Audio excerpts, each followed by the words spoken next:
In one of the Affinity forums, one user reported that they had been wanting to produce a page curl but were having difficulty in converting the Photoshop tutorial they had found into Affinity. Like Carl Surry, I was curious and explored the Photoshop tutorial. It used a method based on mesh warp. I found it quite difficult to make it work in Affinity, but Carl Surry seems to have achieved a result.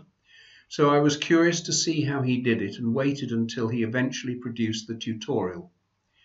In the meantime, I looked for alternative approaches and found one based on developing vector shapes described in the Serif Affinity forum. Now that I have seen Carl's video, it is clear that he found it tricky too and was not too pleased with the result. So I thought I had better set out a demonstration of the approach that I had taken to this challenge. We are looking at the finished result that I was able to achieve. Let's go back to the beginning and duplicate the original layer and rename it Base. Zoom in to highlight the corner we wish to curl over. Find the pen tool and draw a triangle at the corner.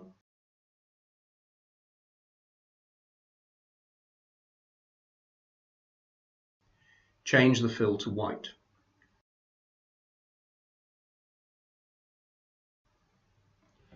In the Select menu, click on Selection from Layer, then hide the layer. Select the base layer and copy and paste it.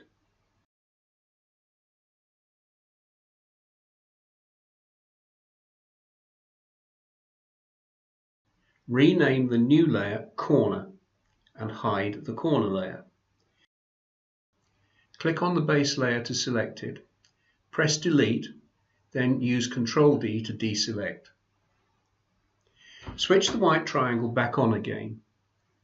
Select the node tool and draw the corner up and to the left to produce a fairly flat triangle. Using the node tool, drag the center of the two sides downwards to produce a curve and adjust the handles to suit.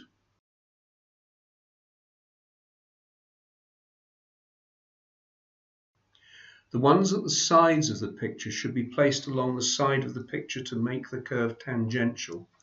If necessary, click on the apex of the triangle and then on the sharp corner in the context toolbar.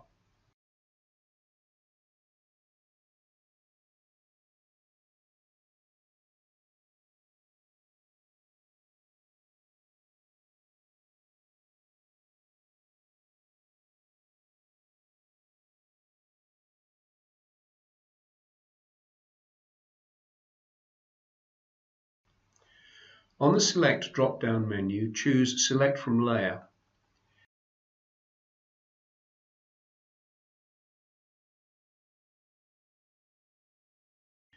Then invert the selection using Shift-Control-I. Now go to the corner layer and press Delete. The corner layer can then be dragged to the top of the layer stack. Now, so that we can see what we are doing at the next stage, temporarily switch the corner layer off. Create a new node in the flat section on each side of the triangle and draw it down until the base of the triangle is tangential to the curves.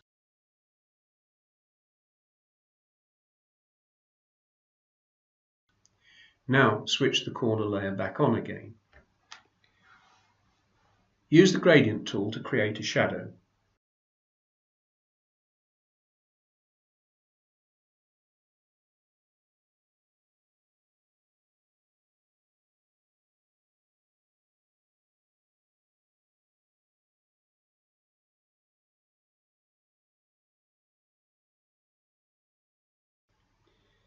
In the Effects panel, set an outer shadow and adjust the tone to match the gradient.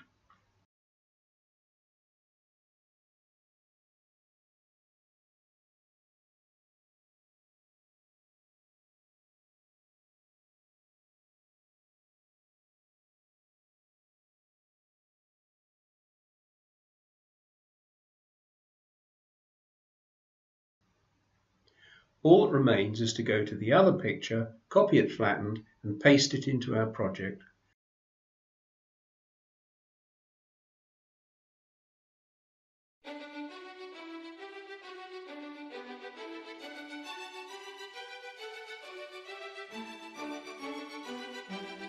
Move to the bottom of the layer stack.